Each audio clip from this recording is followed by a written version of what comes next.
읽어볼게. 자, 재화는 배제성과 경합성을 기준으로 여러 가지 유형으로 나눌 수 있다. 이 글의 주제가 재화란 거 알겠지? 여기서 말하는 재화는 시장에서 파는 모든 물건을 갖다가 다 재화를 그래. 자, 그래서 첫 번째 나눌 수 있다라고 하니까 지금 현재 이 글 자체가 처음 시작 자체가 지금 분류의 방식으로 글을 시작하잖아. 그치? 그럼 이런 걸 딱 보면은 뒷문장을 읽을 때 배제성, 경합성의 정의에는 밑줄을 쳐야 되는 거야. 동그라미를 치고. 여기서 말하는 배제성과 경합성이란 정의 나오제? 소비나 사용과 관련된 재화의 속성들인데 배제성은 정의 나오지? 똑같이 하면 되겠지? 사용에 대한 대가를 지불하지 않은 사람들은 재화의 소비로부터 배제할 수 있는 거. 쉽게 말해서 배제성은 뭐다? 돈 내고 쓰라는 거야 지금. 돈 안 내면 못 쓰는 거. 됐지? 일부의 재화는 그것이 일단 생산되면 사람들을 그 재화의 사용으로부터 배제할 수 없다 보이지? 즉, 요 일부의 재화 같은 경우에는 배제성이 있다 없다? 배제성이 없다는 말이야. 대부분 다 있는데 배제성이 없는 게 있다고. 예를 들어서 누구 지금 커피 사올 때 커피 같은 경우에는 돈 줘야 살 수 있지. 배제성이 있잖아. 근데 어떤 게 없냐? 이런 경우 그냥 비배제성을 갖는다고 한다. 비배제성이 뭔지 알겠지? 이제 배제성 없는 거. 어떤 거? 가로등 같은 거 말이야. 자, 도로에 가로등 있지? 가로등을 설치하고 나면은 그 가로등 지나갈 때마다 돈 내야 돼? 안 내지. 한번 설치하고 나면 배제할 수가 없잖아. 뭔지 알겠지? 넘어갈게 또. 경합성은 소비나 사용에 있어서 경합적이라는 말로써 어떤 재화를 보이지? 누군가가 소비하거나 사용하면은 다른 사람이 그 재화를 소비하거나 사용하는데 지장을 초래한다. 수량이 정해져 있다는 거야. 뭔지 알겠나? 뭐가 있노? 뭐 브랜드 옷 같은 거 살 때 한정판 같은 거 있지. 한정판 같은 거는 내가 사면 다른 사람 못 사잖아 지금. 정말 알겠나? 제 정의였어.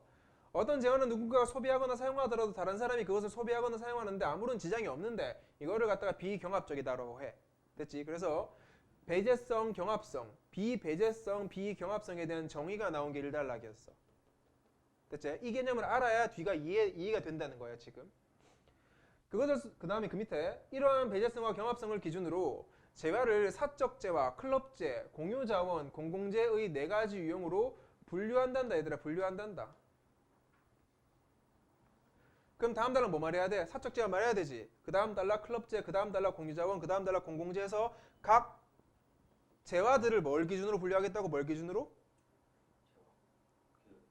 배제성과 경합성 기준으로. 됐지? 읽어볼게. 먼저 사적 재화는 배제성과 경합성이 있는 재화야. 보이지? 배제성, 경합성이 둘 다 있는. 예를 들어 생선가게에서 파는 고등어의 경우 대가를 치르지 하지 않은 사람이 소비할 수 없고 한 사람이 사게 되면 다른 사람은 그 고등어를 소비할 수 없게 된다까지 읽었지? 자, 요 앞엔 뭐가 있다는 거야? 대가를 치르지 않은 소비할 수 없다. 뭐가 있다고? 배제성이 있는 거지. 배제성이 있고, 자, 한 사람이 사면 다른 사람은 살 수 없다. 뭐다? 경합성이 있는 거지. 예시 잘 받아. 알겠나? 시험에서 나온다고 하면은 이 예시로 배제성 있냐 경합성 있냐 물을 수 있으니까.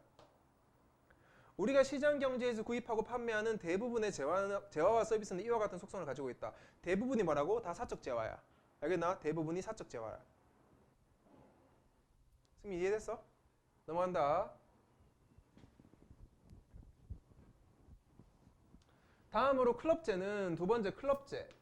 배제성은 있으나 경합성이 없다. 자, 이제 너희 이해한 거 불러보자. 배제성이 있다는 말은 뭐랑 관련된 거라고? 뭐랑 관련된 거야? 배제성이 있다는 말은 뭐야? 다른 말로. 아니, 그러니까 배제성이 있다는 게 뭘 내야 된다고? 돈 내야 된다는 말이잖아. 이거 왜 이렇게 어렵게 생각하는데? 경합성이 없다는 건 뭐야? 내가 이걸 사도 다른 사람한테 영향을 안 주는 거야 지금. 이거 좀 이해하라고. 니 멍 때리고 있지 또. 예를 들어 케이블 TV 같은 경우에는 누군가가 시청한다고 해도 동일한 방송 프로그램에 대한 다른 사람들의 시청에 영향을 주지 않으므로 뭐로가 나왔지. 다른 사람이 시청에 영향을 주지 않으므로 비경합적. 보이지? 경합성이 없다는 말이야 지금. 그러나 요금을 지불하지 않은 사람들은 케이블 시청으로부터 배제될 수 있으므로 배제성은 있다. 됐지? 예시, 케이블 TV 예시. 이처럼 배제 가능하고 비경합적인 클럽재를 경제학자들은 흔히 인위적으로 희생하게 된 재화, 같은 말이야. 뭐랑 같은 말? 야 얘들아 이 문제 이상해? 클럽제를 흔히 이거라고 부른다. 클럽제를 흔히 이거라고 이게 어렵나 이게? 이거 고1 중3도 아는 거야 이거. 어려운 거 묻는 것도 아닌데 집중을 하고 들어야 될 거 아니야. 클럽제는 사적 재화로 판매될 때 문제가 발생하기도 한다. 클럽제는 비경합적이기 때문에 추가적으로 한 단위의 재화를 제공하는 데 따르는 한계 비용은 무시할 수 있을 정도로 매우 작다. 그러나 역접이 나왔다. 역접 앞을 잘 봐. 자, 문제가 발생한다고 잘 봐. P 적어놓을게. 문제가 발생한다. 사적 재화로 판매될 때 문제가 발생하지. 클럽제는 비경합적이라서 추가적으로 단위를 생성하는데 그 재화를 제공하는 데 따른 한계 비용은 너무 작지. 즉 한계 비용이 작다고. 한계 비용이 작다. 다시 말해볼까. 케이블 TV 시청을 할 때 얘들아 KT 같은 데서 와가지고 배선을 까는 데는 돈이 많이 들어. 근데 배선 한번 깔고 나잖아 우리 아파트에. 그러면 나 때문에 배선을 깔았더라도 우리 옆집이 그걸 시청하고 싶어. 똑같이 나랑 같이. 그때는 배선 안 깔아도 되지. 이미 깔아놨으니까.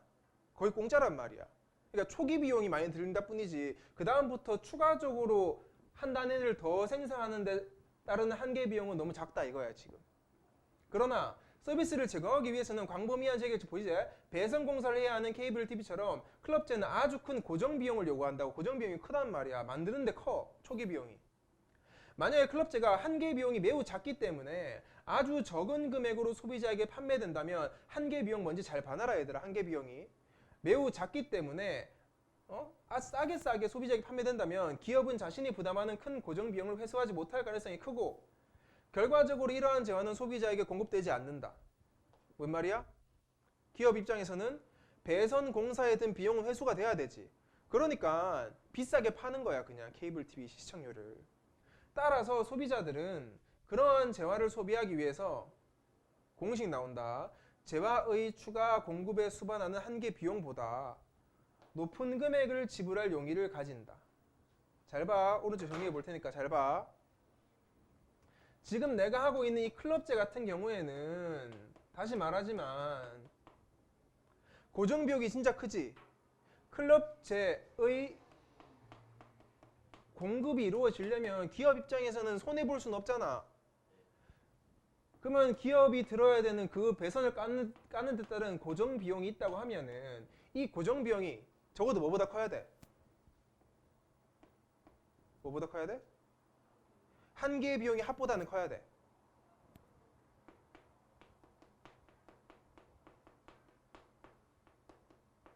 잘 적어놔라. 여기서 말하는 한계 비용이 합이란 케이블 TV를 시청하는 사람들이 내는 시청료지. 시청료보다 커야 된다고.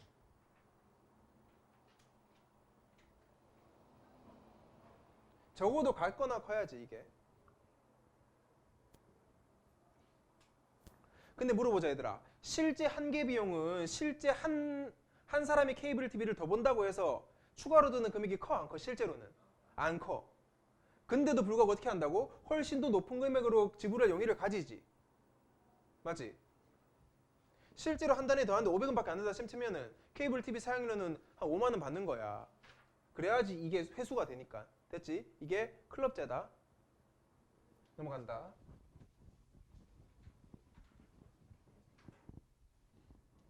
다음으로 공유자원이라고 불리는 재화들이 있는데, 자, 공유자원. 이 재화들은 배제성은 없으나 경합성이 있대. 배제성은 없고 경합성이 있어. 돈 필요해 안 필요해? 공짜야. 근데 내가 쓰면 다른 사람 못 쓰지.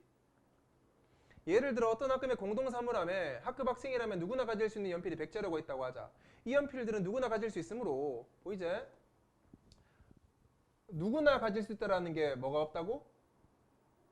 배제성이 없다고. 비배제성이라고. 그래서 그러나 한 학생이 가진 연필은 다른 학생이 가질 수 없으므로 연필들은 경합성은 있다고. 그치? 공유자원이 지닌 배제성과 비배제성과 경합성이라는 속성 때문에 공유자원의 비극이라고 불리는 문제가 발생한다. 여기가 새로운 문제점이지. 맞지? 이게 뭐냐? 이는 공유자원의 소비자가 다른 사람에게 끼치는 영향, 즉 사회적 비용을 고려하지 않고 한 번 더 사적 비용만 고려하여 소비량을 결정하기 때문이다. 뭔 말인지 뒤에서 더 자세히 나와. 잘 봐. 이렇게 되면 특정 자원을 소비함으로써 얻을 수 있는 주관적 만족감이 더 큰 사람이 더 작은 사람으로 인해 해당 자원을 이용하지 못하는 경우가 발생할 수 있다. 자, 쉬운 말로 바꿔놓자 얘들아. 주관적 만족감이 더 큰 사람, 더 작은 사람. 같은 말로 뭐다? 꼭 필요한 사람. 얘는 꼭 필요하지 않은 사람. 단적인 예를 들어줄까 얘들아? 이 공유자원이 뭐가 문제인지 아나? 잘 봐. 너 교실이나 우리 학원에 있는 휴지 같은 거 봐봐. 휴지. 누구나 쓸 수 있지. 돈 안 내도 되잖아. 단 내가 그 휴지를 다 써버리면 다른 사람은 못 쓰지. 즉 여기서 경합성이 있잖아. 근데 예를 들어서 이렇게 한다 치자. 솔직히 손 씻고 나서 휴지 안 써도 되지. 말리면 되는데 이 새끼가 갑자기 가가지고 화장실에 있는 휴지를 다 써버렸어. 즉 얘는 그 휴지를 쓴다고 해서 얻을 수 있는 만족감이 작단 말이야. 근데 누가 똥 싸고 있어. 똥 싸는데 딱 보면 휴지가 없네? 가는 반드시 휴지가 필요하지. 즉 그걸 쓰면 만족감이 큰 사람이 이 작은 사람 때문에 자원을 이용하지 못하잖아. 이게 공유자원의 비극이라고. 진짜 필요한 사람한테 가야 되는데 진짜 필요한 사람은 못 쓰고 별로 필요하지 않은 사람이 그걸 다 써버리는 경우가 생긴다고. 이게 다른 말로 보다 사회적 비용을 고려하지 않는다는 말이야. 이해되나? 사회적 비용. 계속 읽어볼게.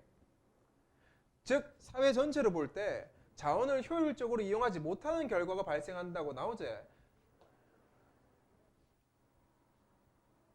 이게 공유자원의 비극이다. 알겠지? 이게 공유자원의 비극이야. 앞에서 이루어진 학급 사물함의 연필들의 경우에는 금세 사물함에 남아있지 않을 수 있는데 이는 연필을 꼭 필요로 하는 학생이 많아서가 아니지. 보이지? 꼭 필요로 하는 학생이 많아서가 아니라 사적 비용과 사회적 비용의 불일치 때문에 고갈이 발생한다고.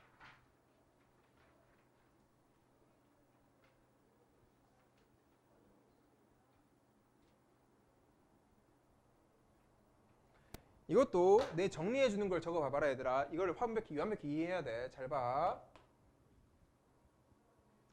사회적 비용을 고려하지 않는 사람들이 많다 이거지? 맞지? 많다 이거지? 그러면은 도대체 사회적 비용은 뭐냐? 이게 너희 비용이란 말 쓴다고 돈 낸다 생각하면 안 된다 얘들아. 돈 내는 게 아니라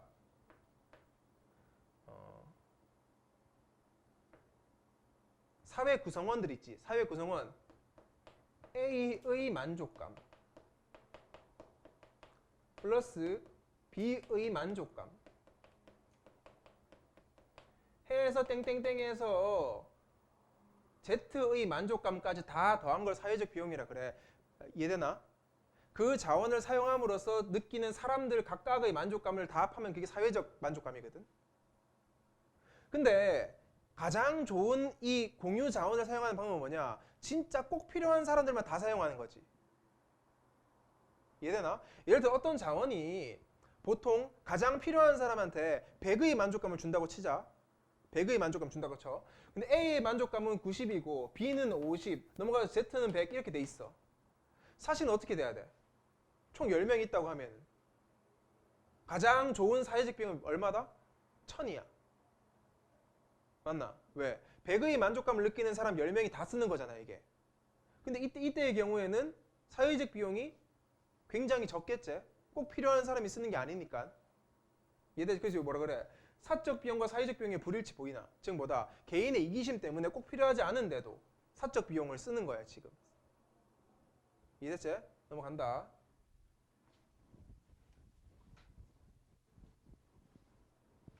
끝으로 공공재는 소비가 비배제적이고 비경합적. 공공재는 비배제, 비경합적. 돈 안 내도 되고 한 사람이 쓴다고 다른 사람 못 쓰는 거 아니야. 예를 들어 기후변화로부터 지구를 보호하기 위해 정부가 추진하는 환경개선 정책의 경우 환경 개선에 사용될 비용을 납부하지 않은 사람이라 하더라도 개선된 환경의 혜택을 누리는 것을 배제할 수 없다. 다시 말하면 배제성이 없지? 돈 안 내도 누구는 환경보호단체가 운동한 거 이득을 보잖아. 공기 정화되는 거. 또한 누군가가 개선된 환경의 혜택을 누린다 해서 다른 사람들이 그 혜택을 누리는 것을 방해하지 않는다. 다시 말해 결론 접속사 정리해주지. 쾌적한 지구의 기후를 즐기는 것은 배제 가능하지도 경합적이지도 않아. 공공재가 지닌 비배제성과 경합성이라는 속성 때문에 무임승차자 문제 또 문제 나온다. 그치? 발생하므로 공공재는 통상적인 시장 거래를 통해 제공하기 어렵다. 보이지? 시장 거래를 통해 제공하기는 어렵다고. 아무도 안 만들지 이거를. 돈도 못 받는데 누가 만들어 이거를. 따라서 뭐라 그래? 공공재는 누가 하래? 조세 징수에 의해 마련된 일반 재원을 통해, 즉 국가가 하라고. 지금 공공재는 국가가 해야지. 맞나? 그래서 생각해봐 얘들아. 너 그 도로에 가로등 같은 거 있지? 그거 한 사람이 필요하다고 가로등 안 만들지. 왜? 내가 돈 실컷 들여서 그 가로등 만들어 놓으면 나 빼고 딴 사람도 이용하잖아. 그게 눈꼴 시렵잖아. 그래서 국가들이 이거를 한다고. 됐나? 넘어간다. 자, 문제를 보기 전에 쌤이 정리해 주는 거를 먼저 정리하고 보자. 이 글은 주제는 재화였지. 우리 저번 시간에 배운 거 기억나지 얘들아? 주제 찾는 거. 맞지? 재화였어. 근데 그냥 재화라고 적기보다는 얘들아, 재화를 어떻게 분류할지에 대한 글이잖아. 그렇지? 그래서 재화의 분류에 관한 글이었고, 재화를 분류를 시키고 싶어 하는데, 재화를 분류할 때 뭘 기준으로 분류한대? 배제성과 경합성을 기준으로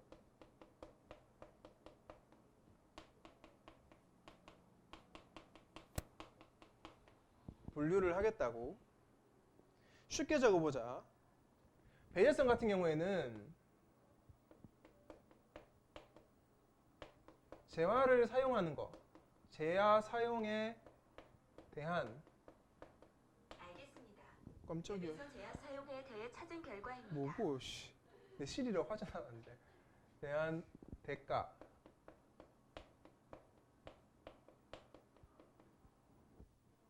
맞지? 대가를 지불해야 쓸 수 있다는 게 이 배제성이고, 경합성은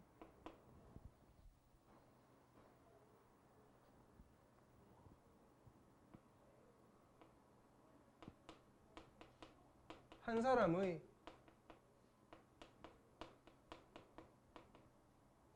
재화 사용이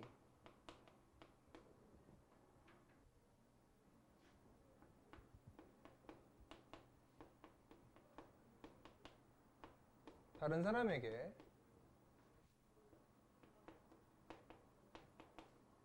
영향을 미치는가에 관한 거야. 즉 내가 쓰더라도 딴 사람도 마음대로 쓸 수 있냐, 아니면 내가 쓰면 딴 사람은 못 쓰냐에 관한 거지. 됐지? 됐지? 자, 넘어가 볼게. 이거에 따라 가지고 얘들아, 이 단락부터는 우리나라, 그러니까 전 세계에 있는 재화들을 총 4가지로 분류를 하잖아. 그치? 제일 처음 나온 게 뭐였어? 제일 처음에 사적 재화가 등장하지.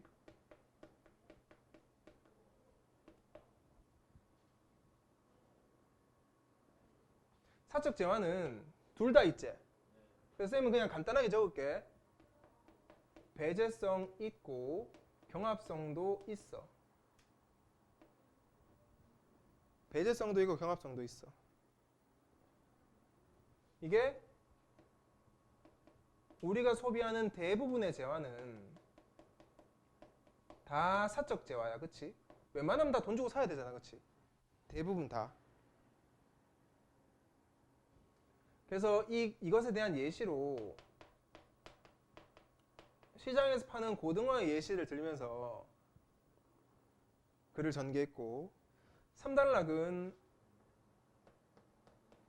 클럽제에 관한 단락이었지. 자, 물어보자. 클럽제, 케이블 TV 말하는 건데 배제성 있어 없어? 있고 경합성은 없는 거지. 클럽제는 적어볼게. 배제성은 있는데 경합성은 없어. 그래서 이 클럽제를 갖다가 같은 말로, 그치, 인위적으로 희소하게 된 재화라고 했지. 인위적으로 희소하게 된 재화. 그 예로 지금 말했듯이 케이블 TV가 나왔다.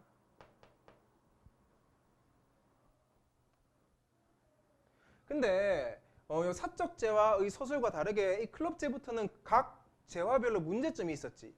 기억나? 이거 문제점 뭐였지? 이게 사적 재화로 판매되면 문제가 발생한다 그래요. 사적 재화로 판매되면. 알겠나?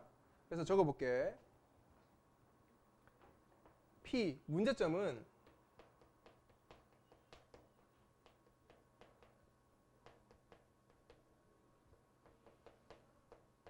사적 재화로 판매될 경우에는 문제가 생긴다고. 이게 이제 문제점이었고. 그리고 쌤이 아까 필기해준 거 기억나지? 고정비용과 한계비용 개념이 있었지? 그거 여기 따로 안 적을게. 아까 적었으니까. 고정비용과 한계비용. 적어도 고정비용이 한계비용보단 커야지. 그래야지 기업이 그걸 깔아줄 거 아니야. 됐지? 3달랑 넘어갈게. 3달랑 뭐? 뭐? 사적재화, 클럽차하고 그 다음 공유자원.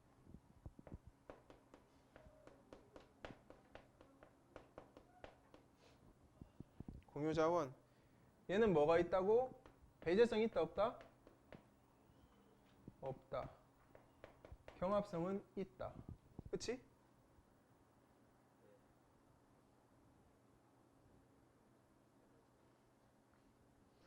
이거에 대한 예시는 뭐가 나왔냐?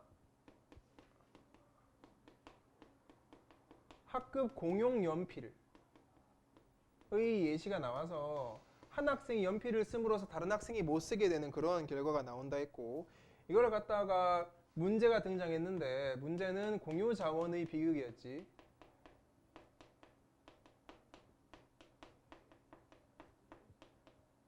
공유 자원의 비극 문제점이 나왔어. 그럼 이 공유 자원의 비극이 뭡니까? 물으면은 사회적 비용을 고려하지 않는다는 거야. 지만 유리하게.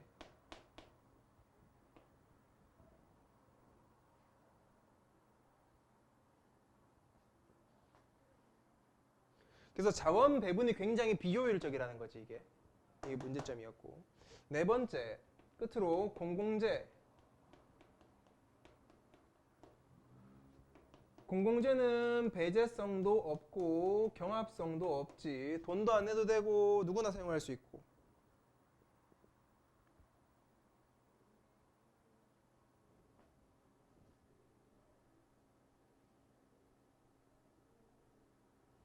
예를 들어서 얘는 뭘로 들었냐? 환경 개선 정책, 환경 개선, 지구 온난화 개선, 이딴 것들은 모두가 혜택을 볼 수 있어.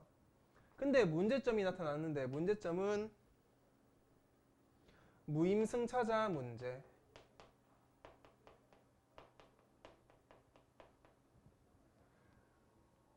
돈 안 내도 되니까 나 하나쯤이야 이런 생각이지. 나 하나쯤이야.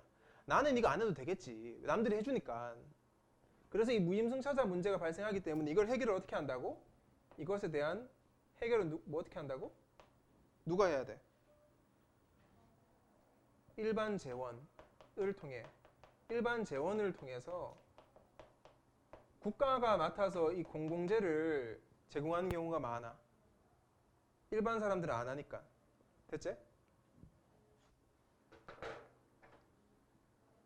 됐습니까?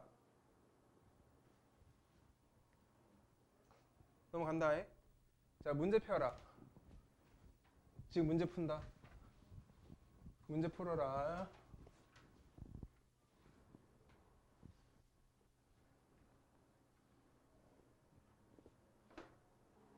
자, 문제 같이 보자. 1번부터 풀이해 줄 테니까. 1번의 답은 5번이었거든. 5번. 같이 볼래? 답이 5번이었는데 5번 보면 클럽제의 소비자는 재화의 가격이 재화의 공급에 따른 한계의 비용을 넘을 경우 재화의 구입을 포기한다. 아니지? 당연히 재화의 가격이 한계의 비용을 넘어야 되지. 맞지? 고정비용 회수를 위해서는 다 기꺼이 낸다고 아까 기억나지 얘들아? 기꺼이 낼 용의가 있는 거. 다 맞았나? 니 몇 번 했어? 4번. 공유자원의 경우 소비자가 자신의 사적 비용만을 고려하여 자원 고갈이 발생한다. 이거 그대로 했었잖아. 앞에 공유자원 같은 경우에는 사회적 비용을 고려하지 않고 자기의 비용만 고려해서 자원 고갈이 난다고. 그걸 이해 못한 것 같은데 정 아이디. 2번 문제. 답 2번이었지. 적절하지 않은 건데 2번 혼잡 통학료가 낮게 책정되자 출퇴근 시간 차량 통행량이 별로 달라지지 않은 것은 무임승차자의 문제가 발생한 게 아니지. 무임승차자는 뭐야? 아예 돈을 안 내야 되잖아, 그치? 근데 가격이 너무 적어서 그런 거니까 공유자원의 비극인 거지. 어떤 거야? 아까 공유자원 중에서 뭐 있었어? 연필 같은 경우에 사적 비용과 사회적 비용 고려 못하는 거 있지. 그거 말하는 거고, 또 이렇게도 볼 수 있지, 얘들아. 무임승차자 문제 같은 경우에는 아까 어디에 문제집에서 나와서 무임승차자는 공공재에서 나왔지. 공공재 같은 경우에는 비배제 비경합이어야 되잖아. 근데 아까 고속도로 같은 경우는 통유가 있지. 통유가 있다는 말은 배제성이 있다는 말이야. 지금 배제성이 있다는 말이라고. 경합성은 있어 없어? 고속도로 경합성 있어 없어? 왜 없어? 내가 이용해버리면 딴 사람 이용 못하는 건 아니지만 차가 많아지면은 차가 막히잖아 지금. 그래서 답이 2번이고 3번 문제는 답 5번이었어. 이 보기의 말이 굉장히 특이한데 잘 보면 이거야. 효용은 보이지? 만족이 정도인데 사회적 총효용은 사회 구성원 각각이 느끼는 그 만족도의 합이라 보이지? 근데 개개인의 효용은 한계 효용 체감 법칙에 따른다. 이게 뭐냐? 일정 기간 동안 소비를 할 때 소비한 재화의 양이 증가할수록 추가분해서 느끼는 만족도는 즐거움의 크기는 점점 줄어든다. 뭔지 아나? 내가 지금 너희 3명 단체로 데리고 가가지고 고깃집 데리고 갔어. 첫 1인분 시키면 너가 만족감 크게 먹어. 2인분도 먹는데 한 5인분째 되면 배불러서 먹어도 기쁘지가 않지. 그 말을 말하는 거야. 점점 소비하는 재화량이 증가할수록 즐거움의 크기는 줄어드는 거야, 이게. 답이 5번이었는데 재화를 추가적으로 소비함으로써 얻는 한계 효용이 낮은 사람으로 인해 한계 효용이 높은 사람이 해당 재화를 소비할 수 없기 때문에 이게 이제 가의 이유 괜찮겠지? 이게 아까 뭐라 그랬어? 다른 말로? 뭐라 그랬노? 공유 자원의 비극. 이해되나? 쪽이었지. 그 다음 3번 문제 있고 4번 문제 보자. 가는 경합성이 있는 거고 나는 배제성이 있는 거지. 그럼 B는 뭐라 적어야 돼? 이쪽에 어떤 자원이야? 그러니까 뭐야 이게? 어떤 자원이야? 사적 재화. 맞나? A는 뭐야? A는 뭐야? 경합성은 있는데 배제성 없는 거 뭐야? 찾아라 빨리. 경합성은 있는데 배제성이 없는 거. 클럽제. 맞나? C는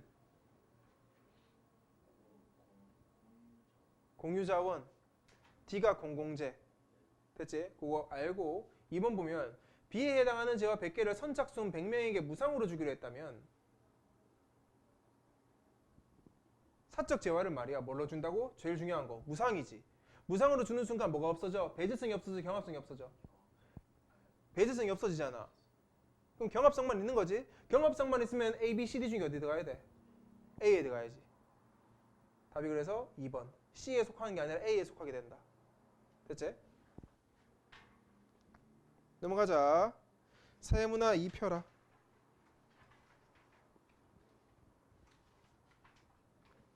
됐나? 사회 2. 내가 알려주는 글 구조 잘 배우고 요거 끝나고 좀 쉬자. 됐나? 자, 읽어본다. 같이 본다 얘들아. 자, 인간은 기본적으로 자유로운 존재이며 인격을 지닌 존재다. 인격을 지닌 존재.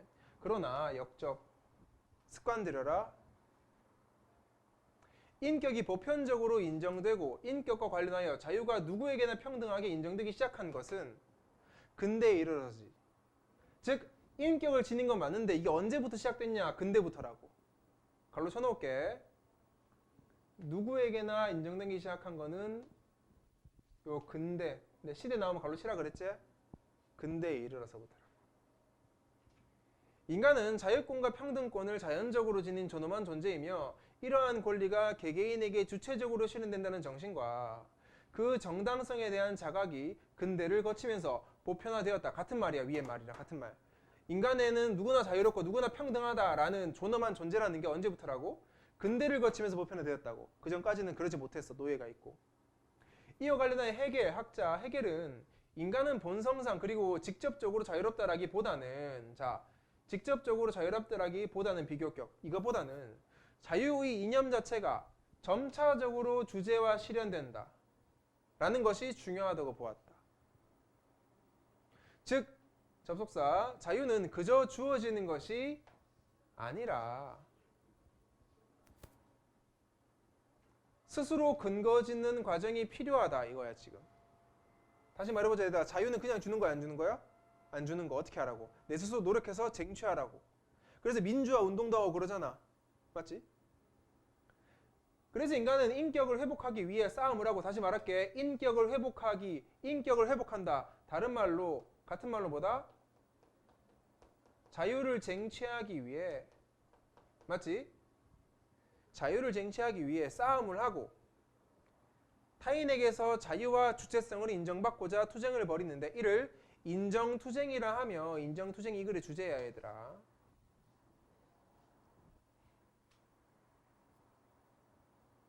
맞나? 인정투쟁의 정의가 뭐냐? 정의는 요 위에 있잖아. 인격을 회복하기 위한 싸움 있지. 인격을 회복하기 위한 싸움 플러스 타인에게 나를 인정받기 위한 싸움 있지. 그걸 갖다가 인정투쟁이라고 부르는 거야. 인정투쟁. 인정투쟁은 자유 실현의 초석이 된다. 초석이 된다는 말은 기초가 된다는 거야. 그래서 인정투쟁을 해야지 자유를 실현할 수 있는 거지. 이해되나? 조항이는 이해도 안 되는데 계속 끄덕끄덕하고 있네. 됐는데 왜 문제는 틀리는데 아까처럼 1번 문제 1번 문제는 이해되면 안 틀리는데. 읽어볼게. 헤겔은 인간들은 누구나 동등한 인격체라는 점을 전제하고 있다. 인격적 존재는 정의 내리지 자신의 내적 목적을 지니는 존재이며 자유로운 의지를 발휘하여 그 목적을 실현하려고 하는 존재다. 보이지? 내적 목적도 지니고 있어야 되고 목적을 실현하려고 하는 존재가 인격적 존재야. 자유로운 의지를 발현하는 것은 곧 자유를 실현하는 행위이며 자유를 완전하게 실현하는 인간은 자기 의식적 존재다.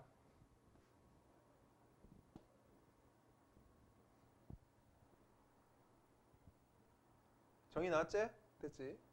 인간은 서로 자기 의식적 존재임을 자각하고 그것을 통해 자유를 실현하려고 할 때 자신뿐만 아니라 상대방도 인정하는 상호 인정의 상태에 도달하게 된다. 자, 요 상호 인정의 상태라는 말 있지? 상호 인정. 상호 인정이 뭐다? 나도 너를 인정하고 너도 나를 인정해 주는 거 있지. 맞나? 어떻게 하면? 자유를 실현하려고 노력을 하면, 즉 자유를 위한 뭘 하면? 인정투쟁을 하면 말이야. 같은 말 적어놓자. 인정투쟁을 하면 개개인이 그러면은 상호 인정의 상태에 도달하게 된다고. 서로가 서로의 자유를 위해서 힘쓰며 하는 말이야. 그러나 역적 자신의 자유가 박탈당하거나 타인의 자유를 박탈하는 일은 언제든지 일어날 수 있기 때문에 자신의 정체성을 상호 주관적으로 인정받으려고 하는 개인들의 요구는 처음부터 사회적 삶의 긴장으로 자리 잡는다. 즉 뭐다? 자신의 자유가 언제든지 박탈당할 수 있지. 맞지? 내가 언제든지 노예가 될 수 있는 상황이라고. 됐나? 그러다 보니까 자기의 정체성을 인정받으려고 하는 요구는 말이야. 사회적 삶의 긴장이야. 왜? 내가 자유를 요구했는데 제가 나를 무시할 수 있지 않을까? 또는 얘가 자유를 요구해도 내가 얘를 무시할 수도 있잖아. 한 개인의 삶은 자신을 둘러싸고 있는 타인들과 공동체를 유지하는 기본적인 질서, 질서, 법, 그리고 제도 등 다양한 형태의 사회적 조건에 영향을 받는다. 뭐가? 개인의 삶은 말이야. 이러한 조건에 영향을 받아. 사회적 조건은 고정불변성을 지니는 것처럼 보이지만 바뀌어 안 바뀌어? 고정불변 안 바뀐단 말이지. 안 바뀌는 게 아니야. 투쟁에 의해 타인과의 합의를 통해 변경되거나 형성될 수 있다. 뭐가? 사회적 조건은 말이야. 변경될 수 있다고. 고정불변이 아니라. 따라서 인정투쟁은 타인과의 관계 속에서 타인에 대한 부정을 통해서 발생하지만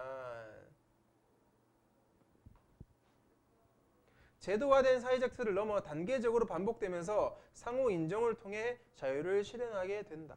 이 마지막 문제 잘 봐라 얘들아. 따라서 인정투쟁은 뭐다? 타인에 대한 부정을 통해서 발생해.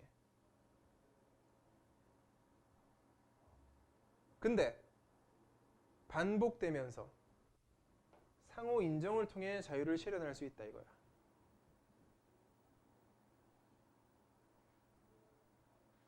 좀 어렵지 글? 이거는 좀 어렵지. 3단원 넘어가 볼게. 헤겔은 타인에게 자율성을 지닌 인간으로 인정받으려는 투쟁, 다시 말해서 인정투쟁이제, 이 인정투쟁, 자율성을 지닌 인정투쟁이 개인의 자유를 보장하기 위한 제도를 실천적 정치적으로 관철하려는 사회의 내적 동력이 된다고 보았다. 다시 말할게. 이 인정투쟁이 말이야,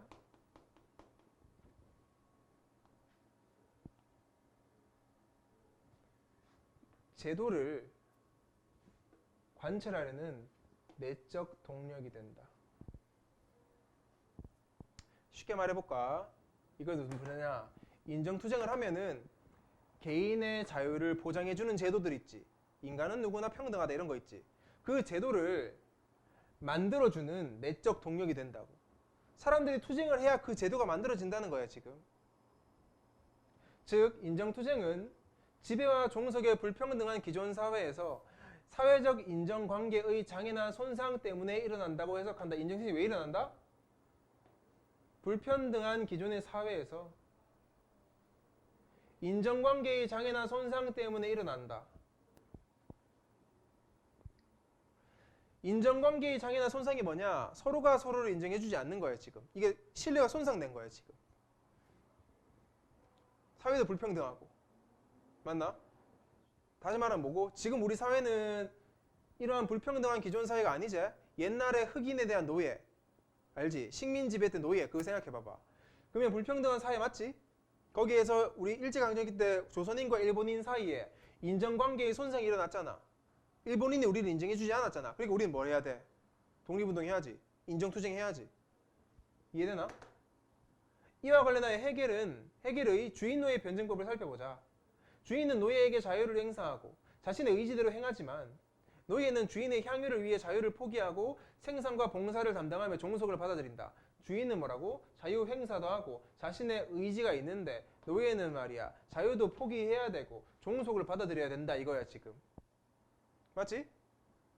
이러한 관계는 어느 순간 균열이 생기기 시작해. 왜? 평등하지가 않으니까. 그렇지. 상호 인정이 아니잖아. 균열이 생긴다고.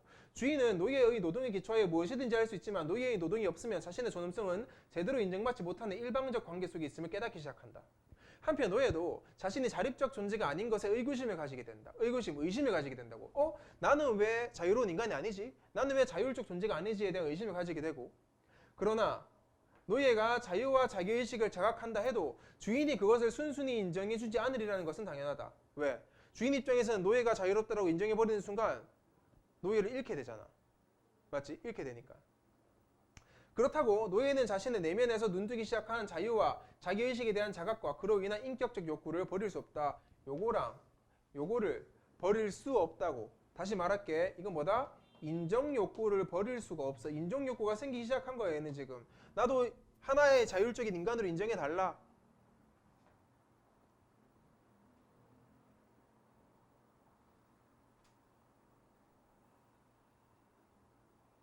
이해되나? 그리고 이 부분 잘 이해해라 얘들아. 잘 봐. 주인은 노예가 일해줌에 따라서 뭐든지 할 수 있는데, 그치? 노예의 노동이 없으면 자신의 존엄성을 인정받지 못하지. 잘 봐. 이렇게 생각해봐. 주인과 노예 관계가 있는 이유가 뭐야? 노예가 나를 주인으로 인정해 주기 때문이야. 근데 만약에 노예가 나를 주인으로 인정하지 않는다? 그럼 나는 노예가 해주는 모든 노동들을 잃어버려야 되잖아. 됐지? 그게 이 일방적 관계란 말이야. 노예의 인정에 의해서 주인이 된 거야. 근데 주인은 노예를 인정해줘? 주인은 노예를 평범한 인간으로 인정해주지 않지. 그러다 보니까 노예가 어떻게 돼? 의구심을 가지게 되고 이런 인정 욕구를 가지게 되는 거지. 나도 인정해달라고. 왜? 나는 네 인정해주는데 니는 왜 나 인정 안 해줘? 이건 거야 지금. 넘어갈게. 노예는 갈등과 모순을 겪으며 내적 갈등을 겪으면서 자유와 자기의식을 실현하고자 투쟁한다. 인정투쟁을 하지.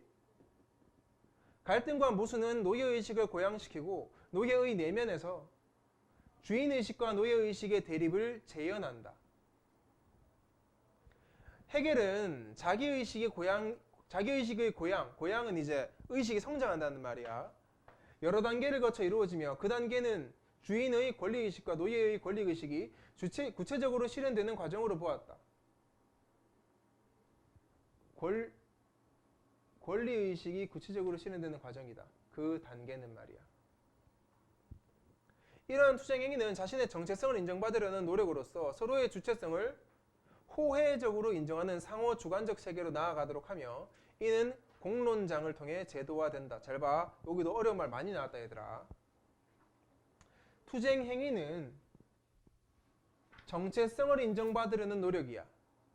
맞지? 노예의 입장에서는 나의 정체성을 인정해달라고 투쟁을 하지. 자유투쟁을 하고 서로의 주체성을 호혜적 서로 기꺼이 인정해주는 거야. 니도 주체적 인간이고 나도 주체적 인간이고 상호 주관적 세계로 나아가도록 하며 뭐가 말이야? 투쟁행위가 말이야. 결국에는 서로가 서로를 인정하는 이런 상호 주관적 세계로 나아가도록 하지. 니도 노예가 아니라 인간이고 나도 인간이다. 이것은 말이야. 어떻게 된다고? 공론장을 통해 제도화된다고. 공론장을 통해. 공론장이 뭐야? 토론이나 토의 같은, 회의 같은 이러한 걸 통해서 제도로 정착이 된다고. 그래서 지금 우리 사회는 제도로서 인간은 누구나 평등하다라는 제도가 있잖아. 그렇지? 공론장, 국회 같은 걸 통해서. 됐지? 자, 끝이다. 보자. 인정투쟁의 끝은 어떻게 되냐? 주인 노예 관계의 역전이 아니야. 역전이 절대 아니다. 노예가 주인이 되고 주인이 다시 노예가 되는 이 역전이 아니라 어디에 노예가 없는 상태, 즉 모두가 주인이 되는 상태가 바로 이 끝이야. 노예가 없는 거. 서로가 서로를 주인으로 인정하는 상호 인정이 투쟁의 끝이야. 상호 인정. 서로가 서로를 온전한 인간으로 인정해줘야 돼. 해계는 이를 특수성과 보편성의 대립 및 통일 과정으로 논증해 간다. 인정투쟁의 변증법은 서로를 자유로운 존재로 상호 인정하고 타자 속에서 자신에 대한 암과 발전을 절대적으로 이루는 보편적 자기의식에 도달할 때까지 지속된다. 이것도 그냥 외워놓자. 이것도 서로를 인정, 타자 속에서 자신의 암과 발전을 절대적으로 이루는 보편적 자기의식에 도달할 때까지 지속된다. 인정투쟁 말이야. 상호 인정의 실현은 투쟁하는 대립자 중 하나의 개별성과 특수성을 부각시키는 것이 아니고 보이지? 상호 인정은 말이야. 이게 아니라고. 한 사람의 특성과 한 사람의 개별성만 따지는 게 아니라 서로가 타자를 통해 자신의 암과 자유의식을 확장시키는 거다.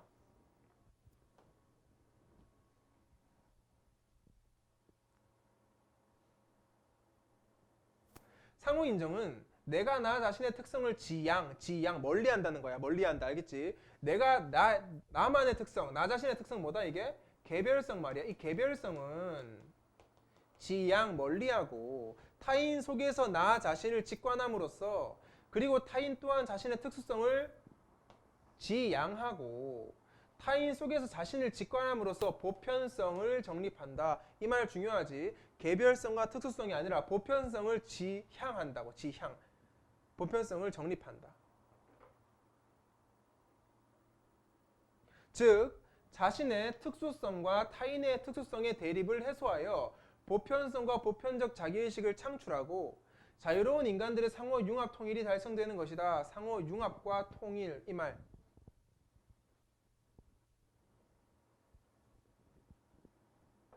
그러므로 이러한 인정투쟁의 구조는 인간들의 관계와 개인의 자유, 보편적 자유를 통합하는 사회 질서, 삶의 구조 전체로 확장될 수 있다까지.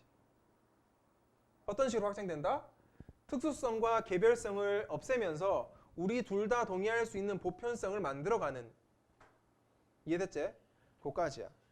정리를 잠깐 해보자 얘들아. 정리할 때 다시 한번 이해해라. 다시 설명해 줄게. 자, 여기 본다. 너희는 이걸 적을 거야 지금. 적으면서 보기도 하고. 앞에 밟아. 위에도 볼게. 자, 1달러 같은 경우에는 근대 이전과 근대를 비교를 했었어. 기억나지? 근대 이전 같은 경우에는 근대 이전은 자유와 평등이 별로 없었지. 기억나나? 근데 근대로 오면서 자유와 인격을 보편적으로 인정하기 시작했다고. 이해돼? 근데 물어볼게. 자유와 인격을 인정하려면은 우리가 이 글에서 봤듯이 상호 인정이 필요하고 인정 투쟁이 필요하지. 그래서 근대 이전에서 근대로 넘어올 때 그런 투쟁들이 많았던 거야. 그래서 여기서 해결은 뭐라 그래? 자유는 그냥 주어지는 게 아니라 근거 짓는 과정이 필요하다라고 했었어. 이게 인정 투쟁이야. 생각해봐라. 주황이가 승민이를 노예로 데리고 있어. 얘가 야 나 노예 안 할래 하면 그래 하지 마라 하나 안 해. 승민이가 투쟁을 해야지. 그래야지 노예에서 벗어나는 거야. 이게 일단락이었어. 됐지? 그래서 요 인정 투쟁에 관해서 글이 쭉 전개가 된다. 2단락부터. 읽어볼게. 자, 모든 인간은 동등하다라는 게 뭔 말이냐? 뜻이 두 개야. 정의. 인간은 인격적 존재이다. 그 다음에 인간은 자기의식적 존재이다. 이거야 지금. 인격적 존재가 뭐냐? 자유로운 의지로 내적 목적을 실현하는 존재가 인격적 존재야. 자기가 하고 싶은 목적 있지. 그거를 실현하는 게 인격적 존재라는 거고, 자기의식적 존재는 자유를 완전히 실현하는 인간을 갖다가 자기의식적 존재라고 해.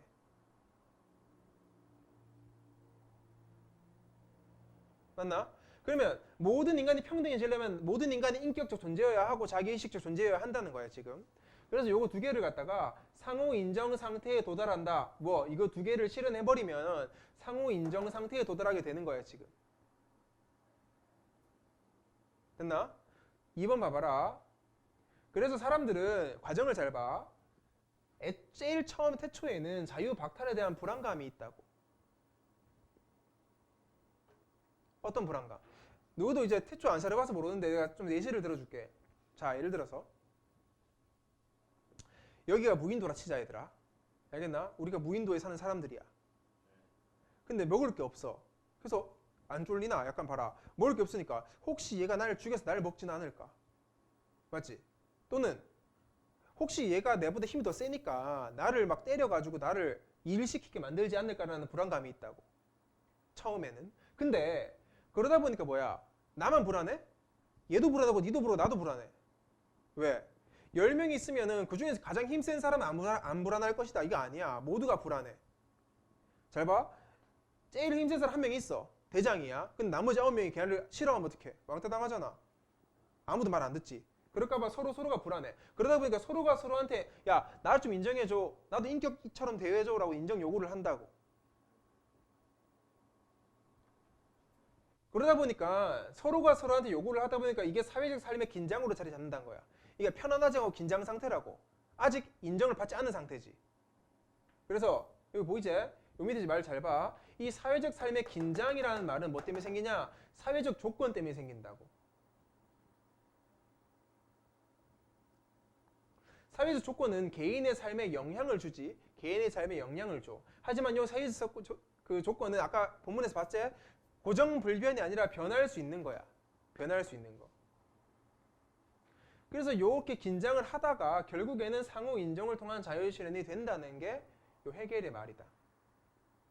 됐지? 넘어갈게요. 그 밑에. 불평등한 사회 또는 인정관계에 손상이 생기면, 그치? 일제강점기 생각해라 얘들아. 생기면 사람들은 인정투쟁을 하게 돼. 이 인정투쟁은 뭐냐? 사회를 바꾸는 내적인 동력이 된다고. 인정투쟁을 안 하면 사회는 그대로야. 인정투쟁을 해야 사회가 발전할 거 아니야. 그치? 자유에 더 가깝게. 그래서 우리가 이 책에는 노예라는 그 예시가 나왔었지. 노예가 어떻게 되냐? 처음에 노예는 자기의식을 자각하게 돼. 나는 왜 노예여야 되지? 나도 인격이 있는데 주인처럼. 맞지? 내적 갈등을 하지 왜? 나는 위치는 노예인데 나는 왜 주인이 될 수가? 내적 갈등을 여기게 되고 내적 갈등을 통해서 점점 더 의식이 성장되지. 의식이 성장해 노예가. 그러고 나서 성장 다 되니까 주인한테 뭐라 그래? 야, 나 노예 안 할래. 투쟁을 해버린다고. 됐나? 투쟁을 해버리면 주인 어떻게 해야 돼? 처음에는 안 돼. 네 인정 안 해줘 하다가 노예가 뭐라 그래? 야, 그럼 나 일 안 해. 나도 네 인정 안 해 주인으로. 이래버린다고 이제. 그러니까 어쩔 수 없이 상호 인정할 수밖에 없어. 서로가 서로 인정해주고. 상호 주관적 세계를 인정해 준다고. 이게 노예야. 그래서 그 밑에 인정투쟁은 언제 끝이 나냐? 인정투쟁의 끝은 서로가 서로를 주인으로 인정하는 거지. 그리고 보편적 자기의식이라고 했는데 밑에 잘 봐라. 특수성이나 개별성을 부각하는 게 아니라 타자, 다른 사람을 통해서 자기의식을 확장시킨다고. 이게 뭔 말인지 이것도 예를 들어줄게. 이거 이해를 잘 못하니까.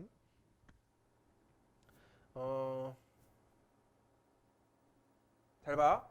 자, 내랑 주황이랑 서로가 서로를 인정해주지 않는 단계에 있다 치자. 그럼 내가 얘를 인정해주고 얘도 나를 인정해줘야 되지. 근데 인정해주려면 야, 나 인정해줘. 나의 특수성과 보편성을 제시를 해. 특수성과 개별성을 제시를 해. 이러면 얘가 인정해줘? 인정 안 해줘. 자기의 성격과 자기 가치관도 있잖아. 그러면 얘의 가치관, 얘의 특수성과 나의 가치관, 나의 특수성이 짬뽕이 돼야 될 거 아니야. 그러니까 내 의견만 주장하면 안 된다고.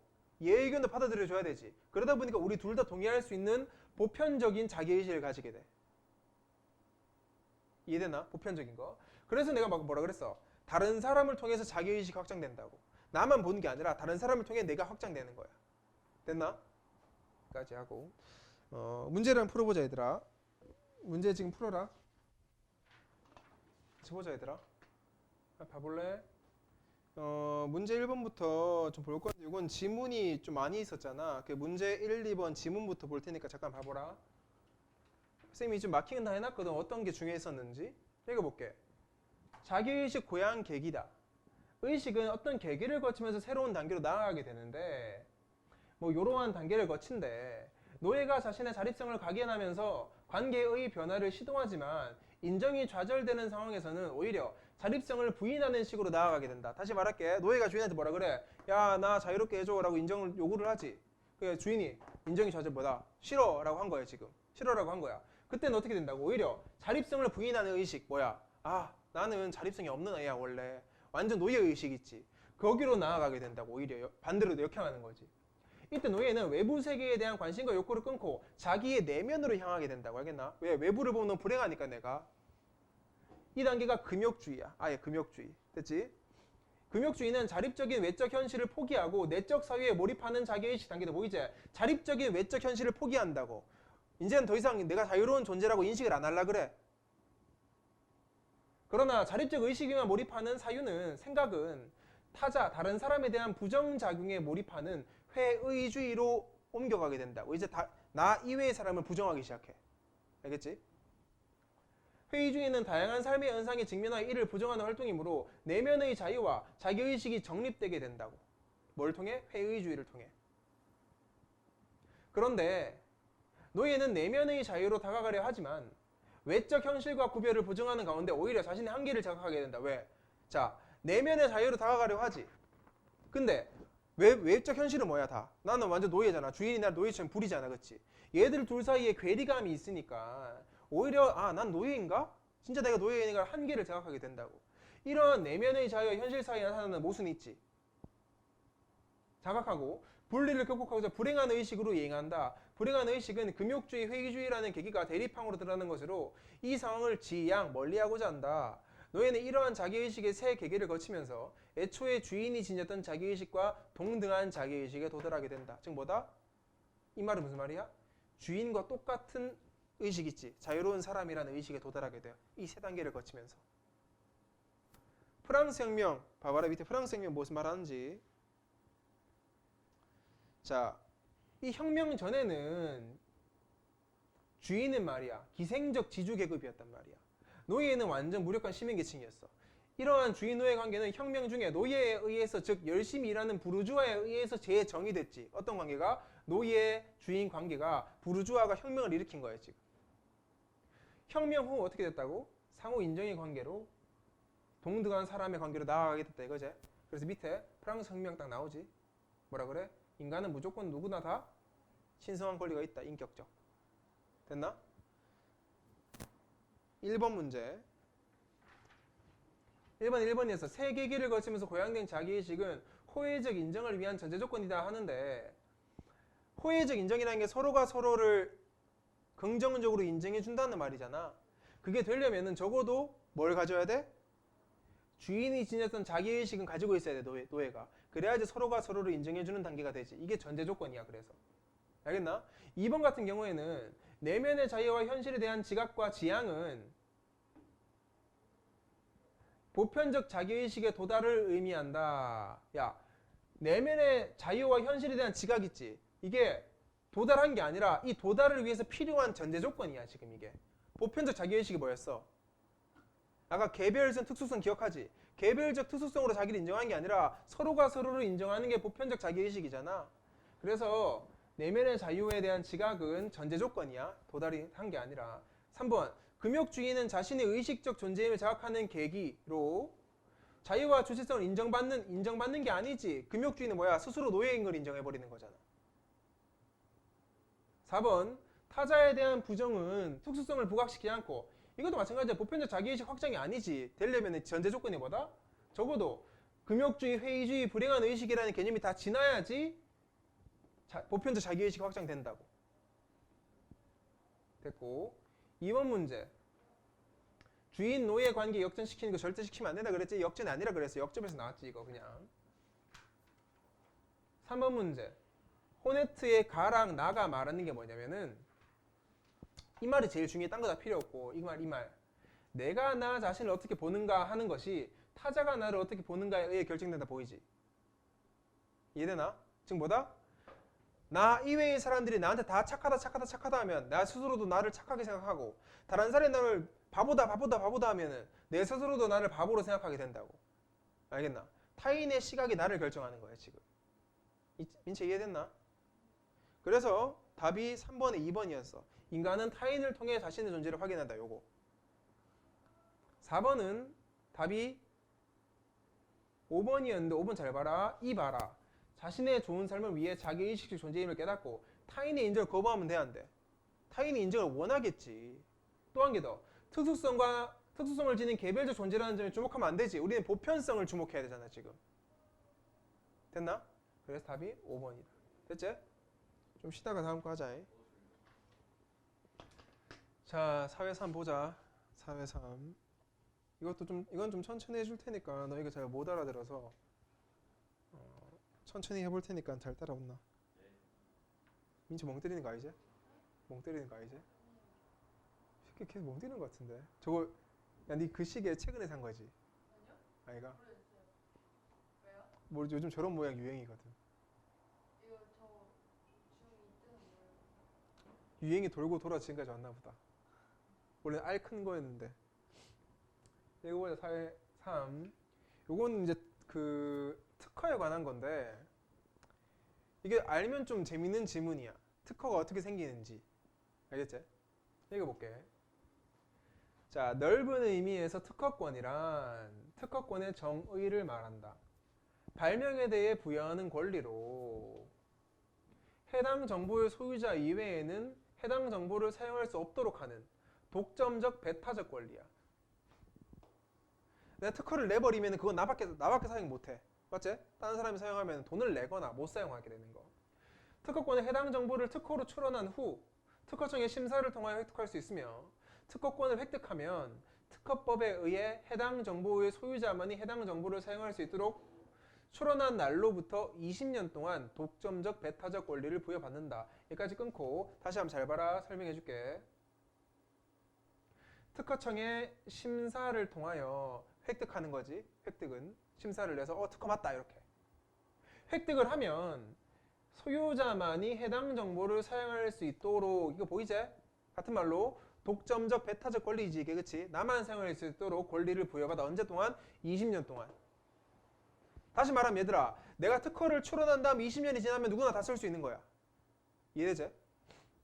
그러나 역접 특허 출원 후 18개월이 경과하면 해당 정보가 일반에 공개되는데 보이지? 18개월 경과하면은 정보가 공개가 되는데 이는 정신적 창작물을 공개하여 산업발전 촉진하면서도 발명을 보호 장려하기 위해서다. 세 가지 장점을 위해서 산업발전 촉진, 발명 보호 장려해가지고 총 하나, 둘, 세 가지 이유로 일반에 공개가 된다고. 너 여기서 오해하지 말아야 되는 게 있어 얘들아. 잘 봐.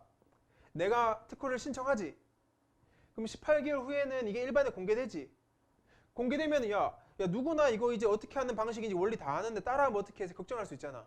그걸 법이 보호해줘. 다시 말할게. 18개월 후에는 내가 낸 그 특허의 방식 있지. 내 과학적 원리가 공개는 되는데 딴 사람 사용할 수 있어 없어 이거를. 사용 못해. 언제부터 사용할 수 있다? 20년 후부터. 공개는 돼도 사용은 못해. 꼭 중요하다 이거. 넘어간다.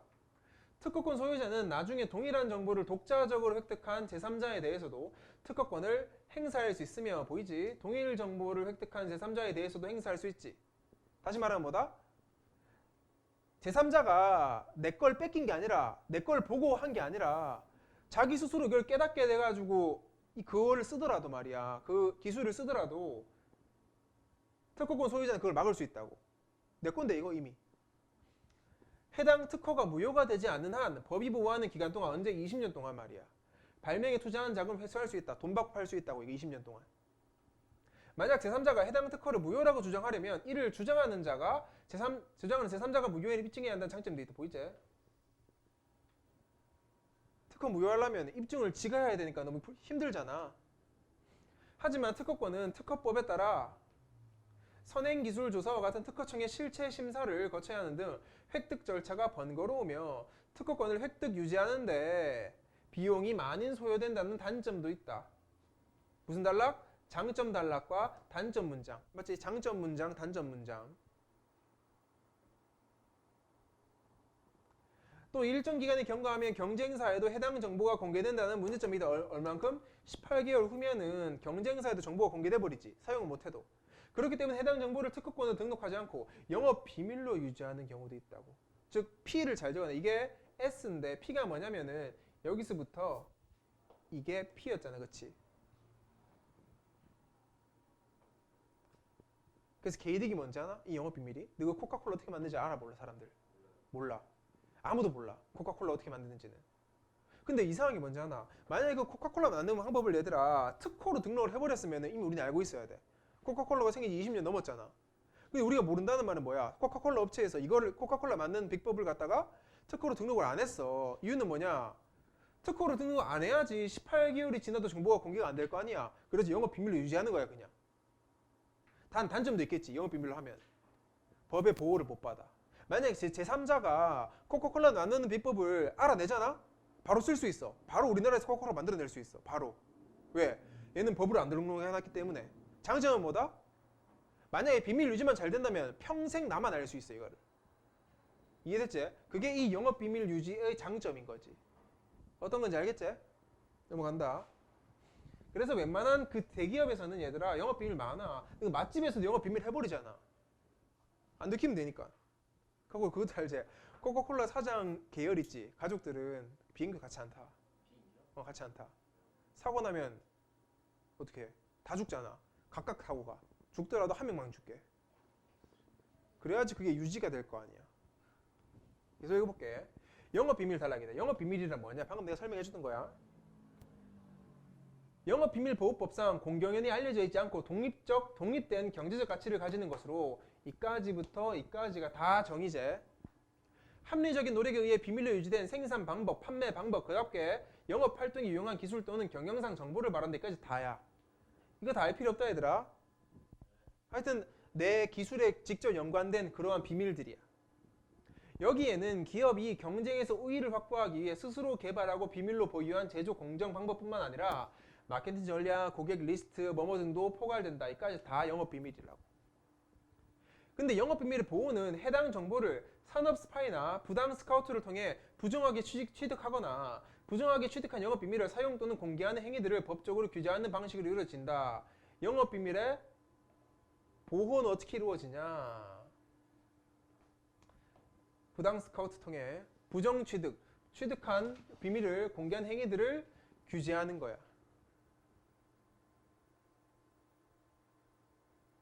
그러니까 얘들아 영업 비밀도 법으로 등록은 안 되더라도 얘들아 특허처럼 영업 비밀 보호를 해주는 방식은 있는 거지. 이것도 법에 있어 얘들아. 영업 비밀 보호도 법에 있어. 단지 특허만큼 확실하게 보호해 주는 건 아니야. 까다로워 엄청 받기가. 영업 비밀 보호 받기가. 어떤 건지 보여줄게. 해당 정보가 영업 비밀로 보호받기 위해서는 뭐 해야 되냐? 비공지성, 경제적 유용성, 비밀 관리성 세 가지가 필요해. 이거 세 개가 있어야지 보호해 주겠다 이거야 지금.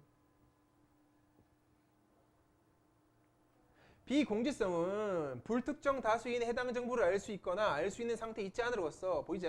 쉽게 조사되지 않는다는 의미. 아무나 알 수 없는 게 비공지성이야. 일단 영업 비밀이라면 그 정도는 가지고 있어야 되잖아. 그렇지? 아무나 다 알 수 있으면 그게 무슨 비밀이야. 경제적 유용성은 해당 정보가 경제적 가치가 있어야 한다는 의미로 정보를 통해 이익을 얻을 수 있거나 정보 취득이나 개발을 위해 상당한 비용 노력이 필요한 경우.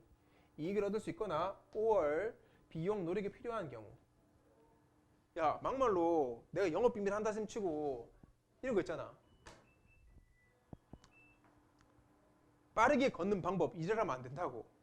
이거는 경제적 유용성이 없기 때문에 영업 비밀이 안 돼. 나만 알고 있더라도. 비밀 관리성은 해당 정보를 비밀이라고 고지하거나 접근할 수 있는 사람과 방법을 제한하거나 비밀 준수의 의미를 부과하는 것과 같이 객관적으로 보았을 때 상당한 노력을 통해 비밀로 유지 관리되고 있다는 사실이 인식 가능할 때. 그래서 영업 비밀의 조건, 영업 비밀 보호의 조건 세 가지야 이게. 이해돼? 무슨 말이야? 함부로 내 기술에 접근 못 해야 되지. 그 밑에 엄청난 노력을 통해서 비밀로 유지하고 있었어야 돼. 만약에 내가 쥐뿔도 유지 안 했어. 나의 기술 비밀을 책상에 뜨고 올려놓고 있었어. 근데 누가 그걸 가져갔단 말이야? 그거 유지되게 안 되게? 보호되게 안 되게? 보호 안 돼. 내가 노력을 안 했잖아.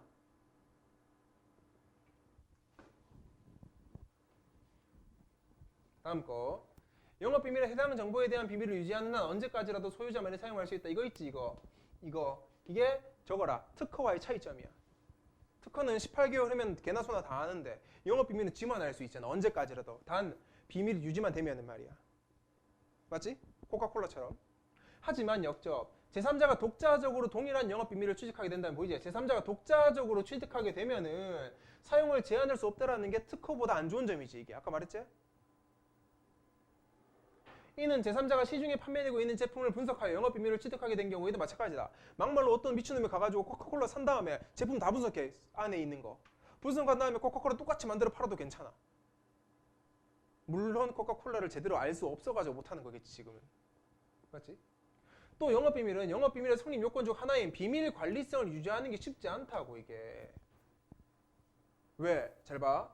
근로자의 입장에서도 근로자가 개발한 정보를 소속 기업이 영업 비밀로 취급하는 경우에는 보상을 누리지 못하고 오히려 비밀 유지 의무만을 부담하게 되어 근로자 이익이 저해되는 문제점이 있다고 이게 지금.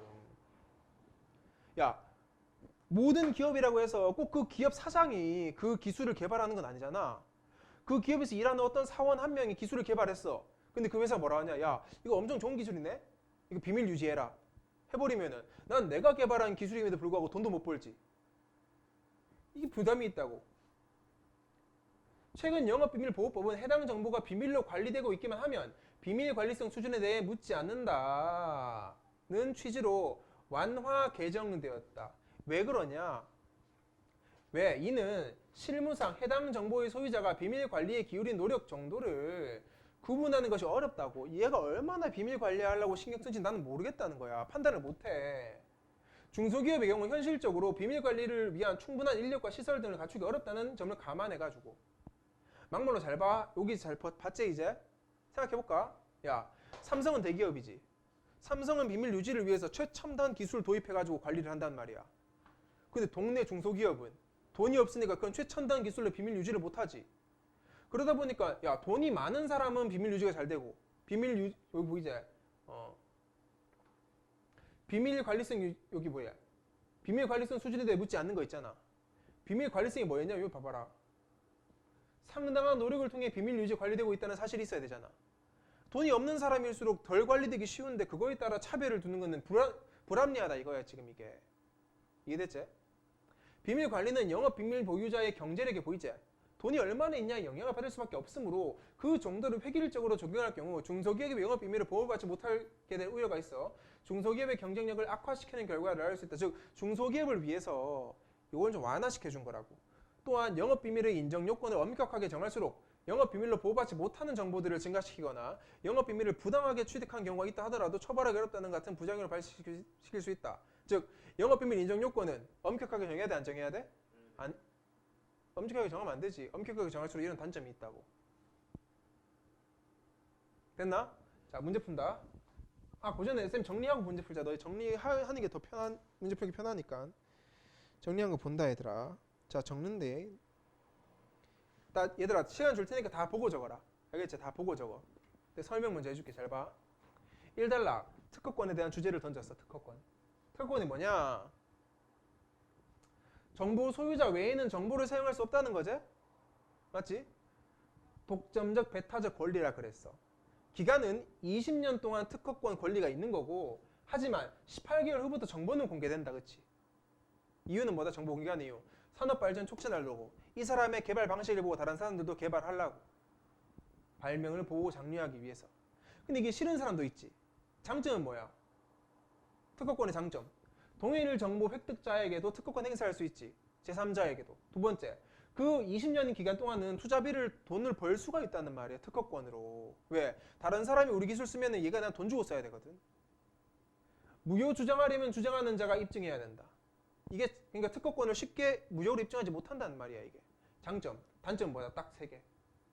특허 획득 절차가 힘들고, 특허를 획득하고 유지하는데 돈이 많이 들어. 세 번째, 기간이 지나면 정보가 공개돼 버리지. 다른 사람은 경쟁사한테도. 이게 문제점이야. 요 세 번째 문제점을 해결하기 위해서 나온 게 바로 영업 비밀이지. 영업 비밀은 알려져 있지 않고 대신 경제적 가치는 있어야 돼. 이게 영업 비밀 조건. 영업 비밀 보호 조건. 보호를 받으려면 요 세 가지를 충족을 해야 돼. 비공지성, 소수만 알고 있어야 되고, 유용성, 경제적 가치가 있어야 되고, 비밀 관리성, 노력을 통한 비밀 유지 관리가 되고 있어야 된다 이거야. 근데 이 비밀 관리성에 문제가 있어. 아까 말했지? 그 기업이 얼마나 돈이 많냐에 따라서 비밀이 잘 유지될 수도 있고 유지가 잘 안 될 수도 있잖아. 그래서 우리는 완화한다. 잘 봐라.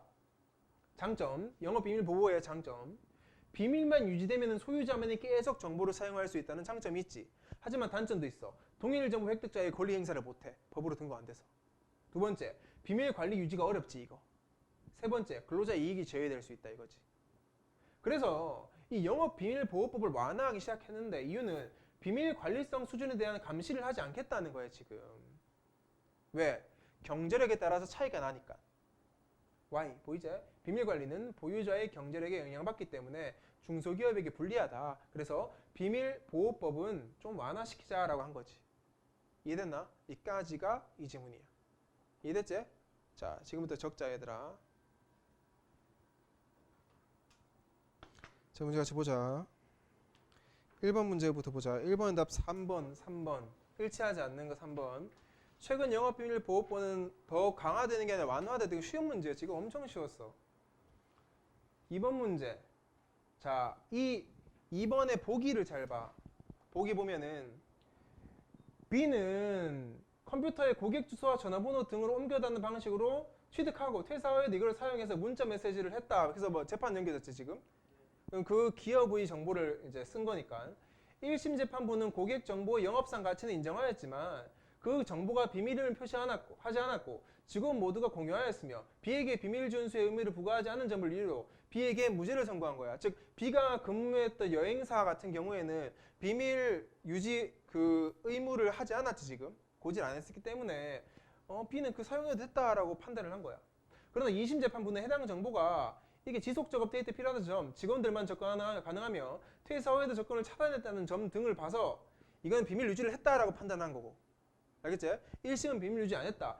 2심은 비밀 유지를 했다라고 판단을 한 거지. 답이 2번이었는데 1심은 고객 정보의 비밀임을 표시하지 않았다는 것을 근거로 B의 컴퓨터에 있던 고객 정보의 비공지성을 인정했다. 비공지성이 뭐였어? 비공지성 정의가 뭐였어? 빨리 찾아라. 왜 멍 때리고 있는데 너 기억이 안 나면 앞에 봐야 될 거야 이거. 쉽게 조사되지 않는다. 그 비공지성이라는 거는 쉽게 알 수가 없다는 거지. 맞나? 근데 위에 봐봐. 고객 정보의 비밀임을 표시하지 않았다라는 것과 비공지성은 연관이 없어. 이해돼? 비공지성을 인정했다라는 거 이거 봐봐라. 위에 1심 재판부 잘 봐라. 영업상 가치를 인정하지 않았지만 적혀있지. 인정했지만 고객 정보의 비밀임을 표시하지 않았다는 거는 비공지성과 관련 있는 게 아니라 요 밑에 보면은 비밀 관리성 보이지? 비밀 관리성이 없었다라고 판단한 거지 지금. 알겠나? 비공지성에 상관없는 거야. 그래서 답이 2번이고. 3번 문제. 기획과 니은에 대한 설명으로 적절하지 않은 거. 니은 뭐고? 영업비밀. 기획은 특허제. 영업비밀은 특허에 비해 해당 정보 소유자가 독점적으로 경제적 이익을 추구할 수 있는 기간이 짧은 게 아니라 니은이 훨씬 길지. 기획은 고작 20년이면 니은은 계속 할 수 있잖아. 그래서 답이 4번이었어. 4번 문제.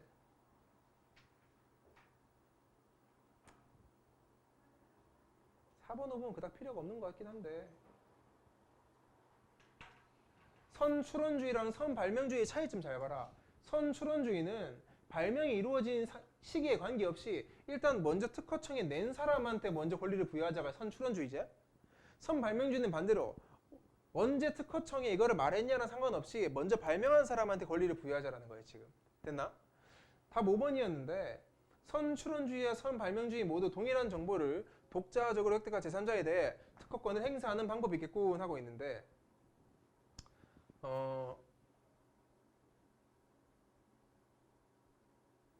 선발명주의랑은 상관이 없을걸. 선출원주의 봐봐. 시기랑 관계없이 먼저 출원하면 권리 부여한다. 선출원주의는 정보의 공개에 대한 대가로 권리를 부여한다는 의미에서 합리적 신속한 발명 공개를 유도할 수 있다. 이와 달리 선발명주의는 출원 순서랑 상관없이 먼저 이루어진 발명에 권리를 부여한다. 왜? 보이지? 특허 획득에 드는 절차나 비용이 너무 과도하기 때문에 대기업이 먼저 할 거 아니야. 그래서 5번에 동일 정보를 독자적으로 획득한 제3자에 대해 특허권을 행사하려면은 둘 중에 뭐가 돼야 돼?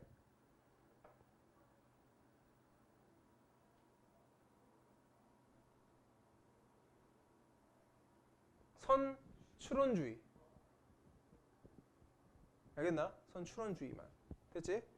여기까지 하고